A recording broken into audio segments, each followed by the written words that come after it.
Yo, what it do, Ghost Nation? It's your boy Ghost. Welcome back to another episode of Ghost Movies. On this episode, I want to go right into WandaVision Season 1, Episode 7. Now, this episode, I love this because this was Monica's moment to shine. She wanted to go back into Westview. She wanted to try and talk to Wanda and reason with Wanda and try and save her. I love this. Now, I love also about this episode is that Wanda's trying to navigate, her unsettling, complications that she has dealing with. Okay, I want this whole day for myself. I don't want to deal with nothing. The twins could go play downstairs. I just want to isolate myself and just have me time. And I love the title of this episode because it's called Breaking the Fourth Wall. Now, if y'all are new to my channel and don't know anything about me, I'm a big Deadpool fan. Deadpool breaking the fourth wall in the comic books was everything to me. That's why I had to get every comic book. I had to get every issue of Deadpool because I just love whether he's killing zombies, whether he's fighting King of Wakanda, whether he's fighting the Avengers and killing them. I love Deadpool so much. Yes, there's been different iterations of Deadpool's character and how he's been able to, transition himself through every person that he would kill or contact or whatever. But he always looked at you and knew that he was in a comic book.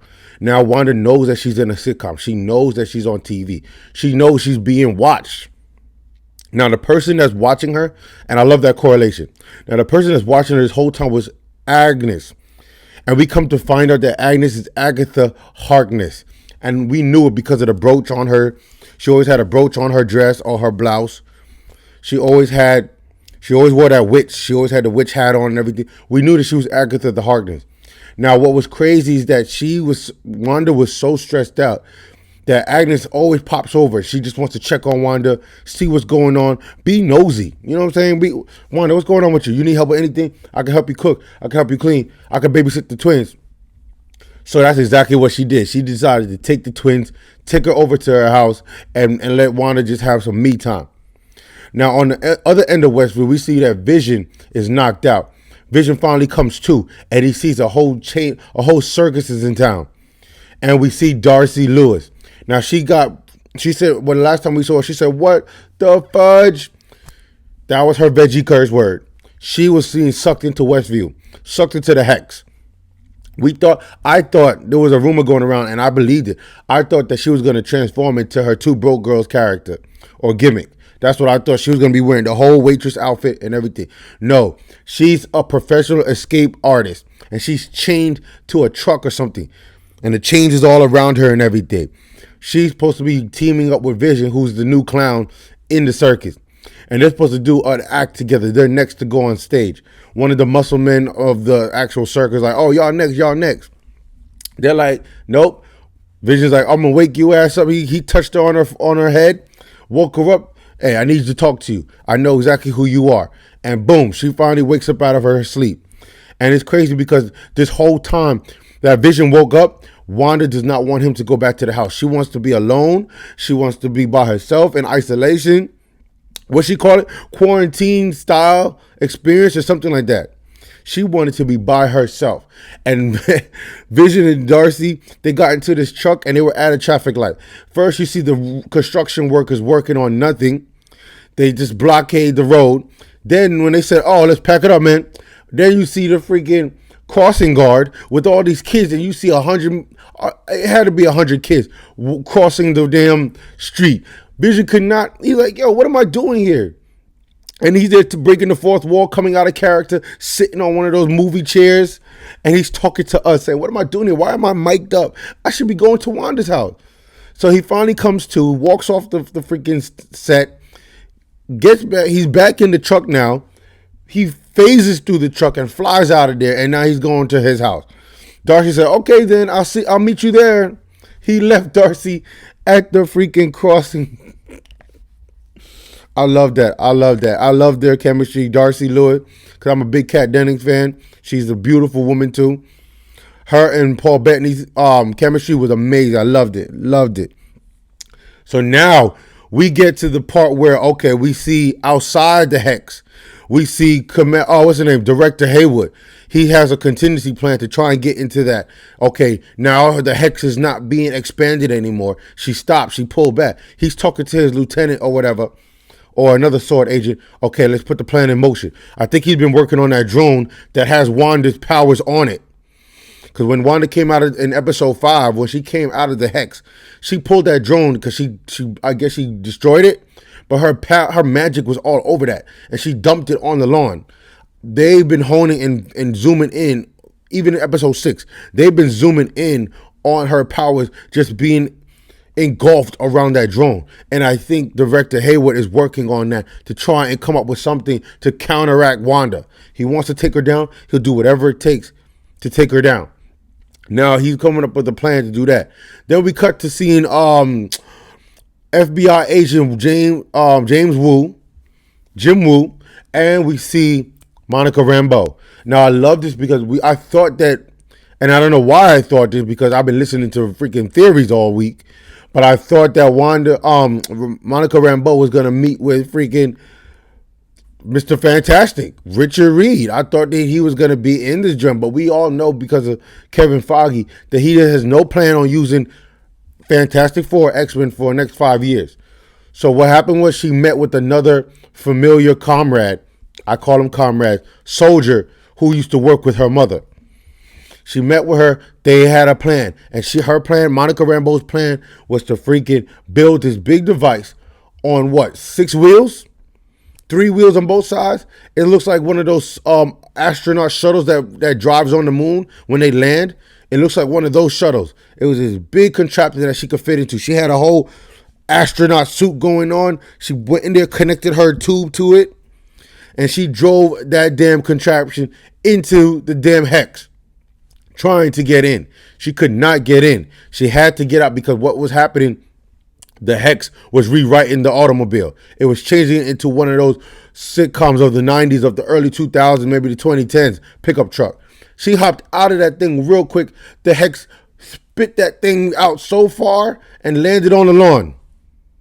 But now I love this part because Monica said, I could get in. She looks at Jim Woo. She looks at her comrades and she's like, I'm going in. Takes off her helmet and she runs headfirst into the Hex. And I knew it. I predicted, this is one of my theories, that when she re-enters back into the Hex, she's going to get powers.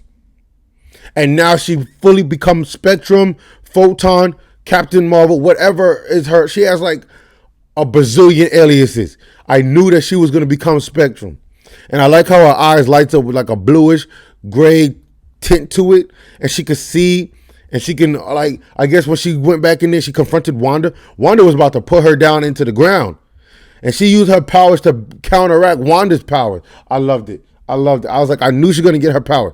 I knew it because a lot of people were speculating she's going to get her powers in Captain Marvel 2. I said, she'll have her powers by the end of this season, this mini-series, limited series. I knew it all along. And I loved how she was just going head to head with Wanda. Like, I'm not scared of you no more. I could beat that ass, or I could at least give you a good fight. Loved it. Wanda was always threatening her, doing those hand motions and doing all of that witch stuff. Loved it. So now here comes Agnes to take Wanda away when they were actually going to battle. Monica was trying to reason with her. That didn't work. So here comes Agatha Harkness coming out here, said, no, leave us alone. She's been through enough. There's nothing you could do here. There's nothing for you to do here. So she takes her away to her house. Now the twins are over there. And when Wanda gets there, she's, getting some rest or whatever, sitting on the couch. It looked like Agnes, I keep saying Agatha, but she becomes Agatha later. It looked like Agnes was trying to prepare a meal or something in the kitchen for Wanda. She said, actually, Agnes, where are the twins? Where are the boys? She said, oh, they must be in the basement playing. Yo. When Wanda goes down into that basement and sees the basement change into this witchcraft or witch lair, she had a witch's lair in the basement. The twins are nowhere to be found. She sees the rabbit in the cage. And all of a sudden you see like these decayed trees on the wall. They look like the bark or the roots of the trees. And all of a sudden you see a woman come from the corridor or come from the corner. And it's Agatha Harkness. And then she goes into this whole thing. Oh, Wanda, you thought you were the only witch in town, huh? And then it goes into the whole sitcom thing when she's in black and white and how she appeared in Westview and how she appeared in the Hex. She's been watching Wanda this whole time, controlling her mind. And we see her do her little magic and control Wanda's mind. She's been controlling everything. When Pietro came into Westview, how Wanda interacted with the couple at the dinner table. All the way through every sitcom of the 50s, 60s, 70s, 80s, all the way up to the Modern Family. Oh my gosh. Agatha Harkness, man, is the one this whole time. And we knew that because she was in the comic books and she babysit the twins. We knew this was coming. We knew it. Oh gosh. And it's crazy how weird she was acting towards the twins. Like, oh, when she was taking the twins away from the house. Oh, I have a mole right above my ass. She didn't say ass, but she said, I have a mole. Would you, one of you young, kind gentlemen, want to take a look at it? Like, how you going to talk to kids to look at your ass? How? Really? Because if Wanda wasn't going to look at your ass, why would the kids look at your ass? And it was just that awkward tension between Wanda and Agnes. She took the boys away. I wonder if she killed the boys. Because I don't think the twins are making it out of Westview or out of the Hex. They're going to die in that Hex. And if Wanda finds out her twin boys are dead, Wanda's going to lose her shit. She's going to kill Agatha. That's what I think's going to happen next episode. She's going to kill Agatha Harkness. And that was the end of the episode. And we get a post-credit scene at the end. Monica's trying to get into Agnes's house. Or get into that witch lair. She can't get in, but she sees the basement. She opens up the basement doors and she uses her powers to scan the area. That's where the dead roots of the trees are. And all of a sudden, you see Evan Peters Pietro standing right there next to her, saying, oh, you like to snoop, huh? Why are you snooping for us? Snoopers are always snooping. And that's the end of it. So I think Monica gets captured by Pietro because he's being controlled by Agatha. And I think Pietro's the one that's protecting her house. Oh, it was so good. This episode was fantastic.